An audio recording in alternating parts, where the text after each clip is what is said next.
સ્વાધ્યાય 2.4 12 સેન્ટીમીટર ત્રિજ્યાના એક ગોળાકાર સુવાહકની સપાટી પર 1.6 ગુણ્યા 10⁻7 કુલમ વિદ્યુતભાર નિયમિત રીતે વિતરિત થયેલો છે. એ ગોળાની અંદર, બી ગોળાની તરત બહાર, સી ગોળાના કેન્દ્રથી 18 સેન્ટીમીટર અંતરે આવેલા બિંદુએ વિદ્યુત ક્ષેત્ર કેટલું છે. હવે ગોળાની અંદર તો આપણે જાણીએ છીએ કે ગોળાની અંદરનું વિદ્યુત ક્ષેત્ર જે છે એ શૂન્ય હોય. પહેલા ચેપ્ટરની અંદર આપણે આ થિયરી ભણી ગયા છીએ ને એમાં આપણે આ સાબિત કર્યું છે.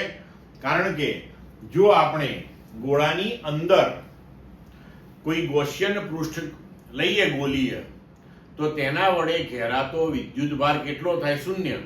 કારણ કે સમગ્ર વિદ્યુતભાર બહારની સપાટી ઉપર વિતરિત થયેલો છે, એટલે અંદર વિદ્યુત ક્ષેત્ર શૂન્ય હોય. હવે ગોળાની તરત બહાર, અથવા તો આપણે આ વસ્તુને ગોળાની સપાટી પર લઈ શકીએ.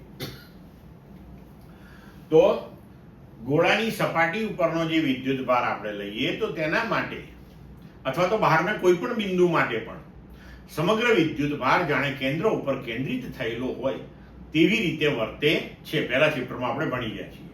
તો હવે વિદ્યુત ક્ષેત્ર જે છે એ થશે E બરાબર 1/4πε0 Q/r² બરાબર KQ/r².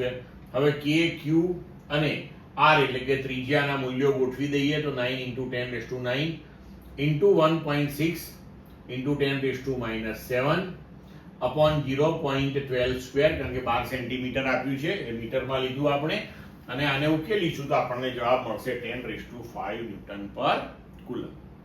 હવે સી ગોળાના કેન્દ્રથી 18 સેન્ટીમીટર અંતરે, તો ગોળાની ત્રિજ્યા 12 સેન્ટીમીટર છે, એટલે આ બિંદુ ગોળાની બહાર હશે. તો ગોળાની બહારના કોઈ બિંદુ માટે પણ સમગ્ર વિદ્યુતભાર વિતરણ એ કેન્દ્ર પર કેન્દ્રિત થયેલું હોય તેવી રીતે વર્તે છે. તો ફરીથી આપણે આ જ સૂત્ર વાપરી શકીશું. અહીંયા આપણે કેપિટલ આર ની જગ્યાએ એ જે તે બિંદુનું અંતર સ્મોલ આર બરાબર 18 સેન્ટીમીટર એટલે કે 0.18 મીટર લઈએ. તો E બરાબર 1/4πε0 Q/r² એટલે કે Q/r². હવે મૂલ્યો ગોઠવી દઈએ.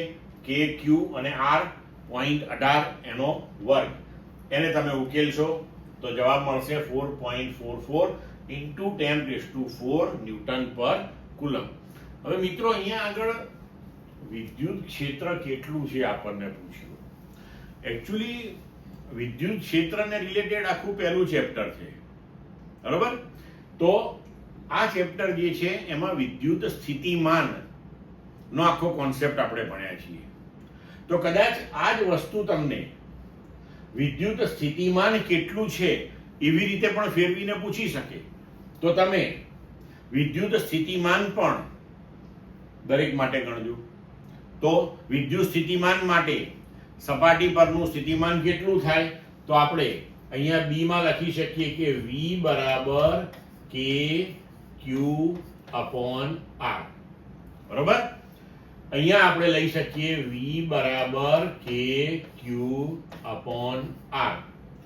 અને ગોળાની અંદર વિદ્યુત ક્ષેત્ર શૂન્ય હોવાથી સપાટી પરનું જે સ્થિતિમાન છે તે છેક કેન્દ્ર સુધી એનું એ જ અચળ રહેશે.